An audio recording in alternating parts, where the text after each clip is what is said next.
საერთაშორისო ბაზარზე ნავთობი იაფდება. პროცესი 10 დღეა მიმდინარეობს. ამის მიზეზი კი მიმდინარე პოლიტიკური პროცესები და ჰორმუზის სრუტის ნაწილობრივი გახსნა არამაც ფასებზე განსაკუთრებით იმოქმედა.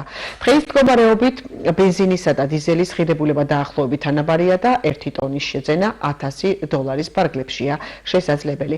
საერთაშორისო ბაზარზე არსებულ ვითარებას ეკონომიკის ექსპერტთა ნაწილი დადებითად აფასებს და ფიქრობს, რომ პროცესების ასე გაგრძელება საწვავის ღირებულებაზე საქართველოშიც იქონიებს გავლენას.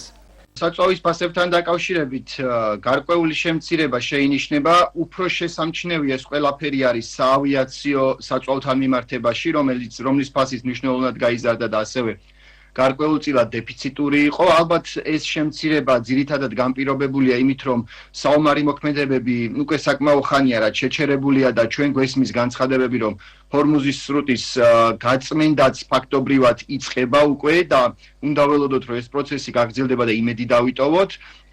მოლოდინებს რაც შეეხება, ცოტა რთულია მოლოდინებზე საუბარი, მით უმეტეს დღევანდელ მსოფლიოში, როდესაც ყოველ დღე რაღაცა ახალი რთული ვითარება გვხდება ჩვენ, რომელსაც ეკონომიკაზე აქვს გადაცემა. ალბათ ორი მოლოდინი უნდა გქონდეს. ერთი, თუ კი რეალურად დასრულდა ეს კონფლიქტი და ახლო აღმოსავლეთში აღარ ვიხილეთ ომის ცხელი წერტილები და ირანთან გარკვეულწილად დასტაბილურდა სიტუაცია და გარკვეული შეთანხმების მიღწევა მოხერხდა, მაშინ დიდი ალბათობით უნდა დაიწყოს ფასებმა შემცირება. თუმცა ეს არ მოხდება სწრაფად და არ უნდა იყოს განცდა, რომ რაღაც ერთთვიან პერიოდში მნიშვნელოვანი შემცირება იქნება. ალბათ ამას გარკვეული დრო დასჭირდება. მაგრამ სიტუაციის სტაბილიზაცია ნებისმიერ შემთხვევაში განაპირობებს იმას, რომ ფასები შემცირდეს და იმედია ეს ტენდენცია გაგრძელდება. მცირედი შემცირება უკვე შეინიშნება.